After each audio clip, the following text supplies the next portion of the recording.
ಸ್ನೇಹಿತರ welcome back to Mahi masters YouTube channel. ನಾನು ನಿಮ್ಮ ಮಹಿಗೌಡ ಮಾತಾಡ್ತಿರೋದು.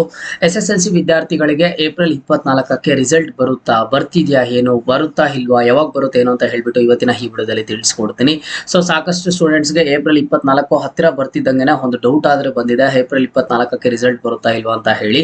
ನಿಮ್ಮ ಒಂದು ರಿಸಲ್ಟ್ ಕುರಿತಿರುವಂತಹ ಸದ್ಯದ ಮಟ್ಟಿಗೆ ಎಲ್ಲಾ ತರದ ಅಪ್ಡೇಟ್ಸ್ ನ ತಿಳಿಸ್ಕೊಡ್ತೀನಿ. ಇಂಪಾರ್ಟೆಂಟ್ ವಿಡಿಯೋ ಅಂತಾನೆ ಹೇಳ್ಬೋದು ಇವತ್ತಿನ ಈ ವಿಡಿಯೋನ ಕಂಪ್ಲೀಟ್ ಆಗಿ ವಾಚ್ ಮಾಡಿ. ಹಾಗೇನು ಚಾನಲ್ಗೆ ಲೈಕ್ ಸಬ್ಸ್ಕ್ರೈಬ್ ಅನ್ನ ಮಾಡ್ಕೊಳ್ಳಿ. ನೋಡಿ, ನಿಮ್ಮ ಒಂದು ಎಕ್ಸಾಮ್ ಕಂಪ್ಲೀಟ್ ಆಗಿದ ತಕ್ಷಣ ನಿಮ್ಗೊಂದು ರಿಸಲ್ಟ್ ಡೇಟ್ ಅಂತ ಹೇಳ್ಬಿಟ್ಟು ಒಂದು ಎಕ್ಸ್ಪೆಕ್ಟೆಡ್ ರಿಸಲ್ಟ್ ಡೇಟ್ ಅಫಿಷಿಯಲ್ ಆಗಾದ್ರೆ ಅನೌನ್ಸ್ ಮಾಡ್ತಾರೆ. ಒಂದು ತಾತ್ಕಾಲಿಕ ಫಲಿತಾಂಶ ದಿನಾಂಕ ಪ್ರಕಟಣೆ ಅಂತ ಹೇಳಿ ಏಪ್ರಿಲ್ 24ಕ್ಕೆ SSLC ಎಕ್ಸಾಮ್ 2026 ರಿಸಲ್ಟ್ ಬರುತ್ತೆ ಅಂತ ಹೇಳ್ಬಿಟ್ಟು ನಮ್ಗೆ ಎಲ್ಲಾ ತರದ ಅಪ್ಡೇಟ್ಸ್, ಎಲ್ಲಾ ತರದ ಅಫಿಷಿಯಲ್ ಅಪ್ಡೇಟ್ಸ್ ಆದ್ರೆ ಸಿಗುತ್ತೆ. ಸೊ ಈಗ ಸ್ಟೂಡೆಂಟ್ಸ್ ಕೇಳ್ತಿದ್ದಾರೆ ರಿಸಲ್ಟ್ ಬರುತ್ತಾ ಏನು ಅಂತ ಹೇಳ್ಬಿಟ್ಟು. ನೋಡಿ, ಏಪ್ರಿಲ್ 24ಕ್ಕೆ ನಿಮ್ಮ ಒಂದು ರಿಸಲ್ಟ್ ಬರುವಂತದ್ದು ಬಹುತೇಕ ಡೌಟ್. ಯಾಕಂತ ಅಂದ್ರೆ ರೀಸನ್ ಇಷ್ಟೇ, ನೀವು ಎಕ್ಸಾಮ್ಸ್ ಬರೀತಿದ್ದಾಗ ನಿಮಗೊಂದು ಅಪ್ಡೇಟ್ ಆದ್ರೆ ಬರುತ್ತೆ ಎಜುಕೇಶನ್ ಬೋರ್ಡ್ ಕಡೆಯಿಂದ.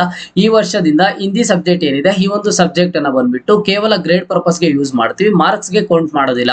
ಅಂದ್ರೆ ನಿಮ್ಗೆ 625ಕ್ಕೆ ಒಂದು ರಿಸಲ್ಟ್ ಆದ್ರೆ ಬರ್ಬೇಕಿದ್ದಲ್ವಾ, ಆ ಒಂದು 625ರಲ್ಲಿ ಹಿಂದಿದಾದ್ರೆ ಮಾರ್ಕ್ಸ್ ಕೌಂಟ್ ಆಗೋದಿಲ್ಲ, ಕೇವಲ 525ಕ್ಕೆ ಬರುತ್ತೆ ಅಂತ ಹೇಳ್ಬಿಟ್ಟು ಒಂದು ಅಪ್ಡೇಟ್ ಆದ್ರೆ ಬರುತ್ತೆ.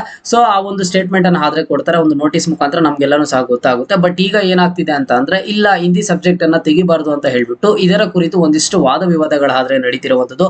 ಜೊತೆಗೆ ಕೋರ್ಟ್ ಮೆಟ್ಟಿಲ್ ಏರಿರೋದ್ರಿಂದ ಕೋರ್ಟ್ ಅಲ್ಲಿ ಒಂದಿಷ್ಟು ಚರ್ಚೆ ನಡೀತಿದೆ, ಒಂದಿಷ್ಟು ಎಲ್ಲಾ ತರದ ಡಿಸ್ಕಷನ್ಸ್ ಆಗ್ತಿದೆ.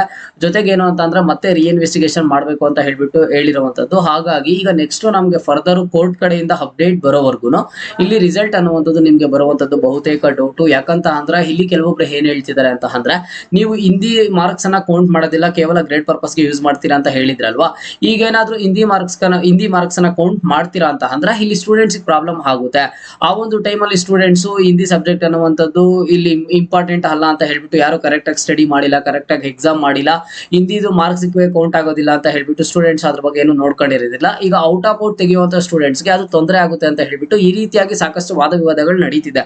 ಕೋರ್ಟ್ ಮೆಟ್ಟಿಲ್ ಏನಿದೆ ಅಂತ ಅಂದ್ರೆ ಅಲ್ಲಿ ಒಂದಿಷ್ಟು ವಾದ ವಿವಾದಗಳು ಖಂಡಿತವಾಗ್ಲೂ ಇದ್ದೇ ಇರುತ್ತೆ. ಯಾಕಂತ ಅಂದ್ರೆ ಅದರ ಬಗ್ಗೆ ಒಂದಿಷ್ಟು ಚರ್ಚೆ ಆದ್ರೆ ಆಗ್ತಾ ಇರುತ್ತೆ.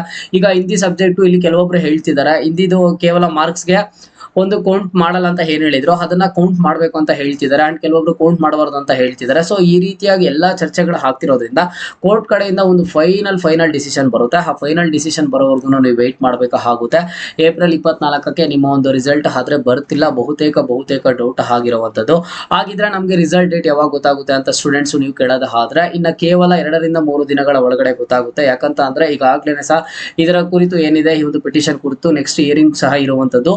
ಒಂದು ಇನ್ವೆಸ್ಟಿಗೇಷನ್ ಆದ್ರೆ ಮಾಡ್ತಾರಂತೆ, ಮರುಪರಿಶೀಲನೆ ಆದ್ರೆ ಮಾಡ್ತಾರಂತೆ, ಯಾಕೆ ಏನಾಗಿದೆ ಏನು ಅಂತ ಹೇಳ್ಬಿಟ್ಟು ಎಲ್ಲ ಮಾಡಿ ನೆಕ್ಸ್ಟ್ ಹಿಂದಿ ಸಬ್ಜೆಕ್ಟ್ ಬಗ್ಗೆ, ತೃತೀಯ ಭಾಷೆ ಬಗ್ಗೆ ಮೊದಲು ಅಪ್ಡೇಟ್ ಅನ್ನ ಕೊಟ್ಟು ಅದಾದ್ಮೇಲೆ ನೆಕ್ಸ್ಟ್ ಇಮಿಡಿಯೇಟ್ ಆಗಿ ನಿಮ್ಗೆ ರಿಸಲ್ಟ್ ಕುರಿತು ಅಪ್ಡೇಟ್ ಅನ್ನ ಆದ್ರೆ ಕೊಡ್ತಾರೆ. ಓಕೆನಾ. ನಿಮ್ಮ ಒಂದು ರಿಸಲ್ಟ್ ಬಂದ್ಬಿಟ್ಟು ಏಪ್ರಿಲ್ 24ಕ್ಕೆ ಬರ್ತಿಲ್ಲ, ಬಟ್ ಏಪ್ರಿಲ್ 24ನೇ ತಾರೀಕು ಒಳಗಡೆ ನಮಗೆ ಗೊತ್ತಾಗುತ್ತೆ ಮೋಸ್ಟ್ ಪ್ರಾಬಬಲಿ ಯಾವ ದಿನಾಂಕಕ್ಕೆ ಬರುತ್ತೆ ಏನು ಅಂತ ಹೇಳ್ಬಿಟ್ಟು. ಪ್ರೊಸೀಜರ್ ಇಷ್ಟೇ ಇರುತ್ತೆ. ಈಗ ನೆಕ್ಸ್ಟ್ ನಿಮ್ಮ ಒಂದು ರಿಸಲ್ಟ್ ಅಲ್ಲಿ ಹೈಕೋರ್ಟ್ ಕಡೆಯಿಂದ ಡಿಸಿಷನ್ ಆದ್ರೆ ಬರುತ್ತೆ, ಅದಾದ್ಮೇಲೆ ನೆಕ್ಸ್ಟ್ ಇಂತಹ ದಿನಾಂಕಕ್ಕೆ ರಿಸಲ್ಟ್ ಅನ್ನ ಅನೌನ್ಸ್ ಮಾಡ್ತೀವಿ ಅಂತ ಹೇಳ್ತಾರೆ. ಅಂತಹ ಡೇಟ್ಗೆ ಇಲ್ಲಿ ವೆಬ್ಸೈಟ್ಸ್ ನಿಮ್ಗೆ ಏನ್ ಕಾಣಿಸ್ತಾ ಇದಾವೆ. ಸೊ ಇಲ್ಲಿ ಬಂದ್ಬಿಟ್ಟು ನಿಮ್ಗೆ ಕರ್ನಾಟಕ ಎಕ್ಸಾಮಿನೇಷನ್ ರಿಸಲ್ಟ್ಸ್ 2026 ಅಂತ ಇಲ್ಲಿ ಏನ್ ವೆಬ್ಸೈಟ್ ಕಾಣಿಸ್ತಾ ಇದೆ, ಈ ಒಂದು ವೆಬ್ಸೈಟ್ ಅಲ್ಲೇ ರಿಸಲ್ಟ್ ಅನ್ನುವಂಥದ್ದನ್ನ ಡಿಕ್ಲೇರ್ ಮಾಡ್ತಾರೆ. ಸೊ ಅದ್ರ ಬಗ್ಗೆ ಎಲ್ಲಾನು ಸಹ ಫಸ್ಟ್ ಟಾಪರ್ಸ್ ಯಾರಿದ್ದಾರೆ ಅಂಡ್ ಹಾಗೇನು ಸಹ ಯಾವ ಒಂದು ಡಿಸ್ಟಿಕ್ ಅಲ್ಲಿ ಮಾರ್ಕ್ಸ್ ಚೆನ್ನಾಗಿ ಬಂದಿದೆ ಏನು ಅಂತ ಹೇಳ್ಬಿಟ್ಟು ಎಲ್ಲ ನೋಡ್ಕೊಂಡು ಈ ರೀತಿಯಾಗಿ ರಿಸಲ್ಟ್ ಅನ್ನ ಅನೌನ್ಸ್ ಮಾಡ್ತಾ ಹೋಗ್ತಾರೆ. ಏಪ್ರಿಲ್ 24ಕ್ಕೆ ಬರುತ್ತೆ ಅಂತ ಹೇಳಿ ಯಾರನ್ನು ಆಸೆಯನ್ನಾದ್ರೂ ಇಟ್ಕೊಳ್ಳೋದಕ್ಕೆ ಹೋಗ್ಬೇಡಿ. ಓಕೆನಾ. ಅಂಡ್ ಸ್ಟೂಡೆಂಟ್ಸ್ ಅಲ್ಲಿ ನನ್ನ ಒಂದು ರಿಕ್ವೆಸ್ಟ್ ಏನು ಅಂತ ಅಂದ್ರೆ, ಹೌದು ಸ್ಟೂಡೆಂಟ್ಸ್ ಎಲ್ಲ ಆಗಿರ್ಬೋದು, ಪೇರೆಂಟ್ಸ್ ಎಲ್ಲ ಆಗಿರ್ಬೋದು, ಏಪ್ರಿಲ್ 24 ಅಂದಿದ ತಕ್ಷಣ ಇನ್ನೇನು ಏಪ್ರಿಲ್ 24 ಹತ್ರ ಬಂದ್ಬಿಡ್ತು, ರಿಸಲ್ಟ್ ಯಾವ ರೀತಿ ಆಗಿದೆಯೋ ಏನು ಅಂತ ಹೇಳ್ಬಿಟ್ಟು ನೋಡ್ಬೇಕು ಅನ್ನೋ ಕುತೂಹಲ ನಿಮ್ಮೆಲ್ಲರಲ್ಲೂ ಸಹ ಇರುತ್ತೆ. ಇದು ಬಂದ್ಬಿಟ್ಟು ಏನಾಗಿದೆ ಅಂತ ಅಂದ್ರೆ, ಗೌರ್ಮೆಂಟ್ ಕಡೆಯಿಂದ ಒಂದು ತಾತ್ಕಾಲಿಕ ಡೇಟ್ ಅನ್ನು ಸಹ ಕೊಟ್ರು. ಈಗ ಈ ತೃತೀಯ ಭಾಷೆ ಕುರಿತು ಏನಾದ್ರೂ ಚರ್ಚೆ ಇಲ್ಲ ಅಂತ ಅಂದಿದ್ರೆ ಏಪ್ರಿಲ್ 24 ಆ ಒಂದು ಟೈಮಿಂಗ್ ನಿಮ್ಗೆ ರಿಸಲ್ಟ್ ಆದ್ರೆ 100% ಆಗಿ ಬರ್ತಿತ್ತು. ಈಗ ಇದ್ರ ಬಗ್ಗೆ ಹೈಕೋರ್ಟ್ ಅಲ್ಲಿ ಡಿಸ್ಕಷನ್ ಆಗ್ತಿರೋದ್ರಿಂದ ನಿಮ್ಗೆ ರಿಸಲ್ಟ್ ಬರುವಂತದ್ದು ಡೌಟ್ ಆಗಿದೆ. ಓಕೆನಾ. ಡೌಟ್ ಅಂತ ಅಲ್ಲ, ಏಪ್ರಿಲ್ 24ಕ್ಕೆ ರಿಸಲ್ಟ್ ಬರುವಂತ ಚಾನ್ಸಸ್ ಆದ್ರೆ ತುಂಬಾ ಕಡಿಮೆ. ನೀವು ಪ್ರತಿಯೊಬ್ಬರ ಸ್ಟೂಡೆಂಟ್ಸ್ ಒಪಿನಿಯನ್ ಸಹ ಕಾಮೆಂಟ್ ಬಾಕ್ಸ್ ಮುಖಾಂತರ ಕಾಮೆಂಟ್ ಅನ್ನ ಮಾಡಿ. ನಿಮ್ಮ ಒಪಿನಿಯನ್ ಏನಿದೆ ಈ ಒಂದು ರಿಸಲ್ಟ್ ಕುರಿತು ಅಂತ ಹೇಳ್ಬಿಟ್ಟು, ತೃತೀಯ ಭಾಷೆ ಕುರಿತು ಯಾವ ರೀತಿ ನಿರ್ಧಾರ ತಗೊಂಡ್ರೆ ಸ್ಟೂಡೆಂಟ್ಸ್ ಹೆಲ್ಪ್ ಆಗುತ್ತೆ ಅಂತ ಹೇಳಿ ಪ್ರತಿಯೊಬ್ಬರು ಕಾಮೆಂಟ್ ಅನ್ನ ಮಾಡಿ. ಅದನ್ನು ತುಂಬಾ ಮ್ಯಾಟರ್ ಆದ್ರೆ ಆಗುತ್ತೆ. ಓಕೆನಾ. ಇದು ಇವತ್ತಿನ ಮಾಹಿತಿ ಆಗಿತ್ತು. ಮುಂದೆ ನಿಮ್ಗೆ ಎಲ್ಲಾ ರೀತಿಯ ಫಸ್ಟ್ PUC ಸೆಕೆಂಡ್ PUC ಹೋಗಿದ್ದ ಆದ್ಮೇಲೆ ಸ್ಕಾಲರ್ಶಿಪ್ಸ್ ಅನ್ನ ಯಾವ ರೀತಿ ಪಡ್ಕೋಬೇಕು ಏನು ಅಂತ ಹೇಳ್ಬಿಟ್ಟು ಹಂತವಾಗಿ ಅಪ್ಡೇಟ್ಸ್ ಅನ್ನ ಕೊಡ್ತಾ ಇರ್ತೀವಿ. ಚಾನಲ್ಗೆ ಲೈಕ್ ಸಬ್ಸ್ಕ್ರೈಬ್ ಅನ್ನ ಮಾಡ್ಕೊಳ್ಳಿ.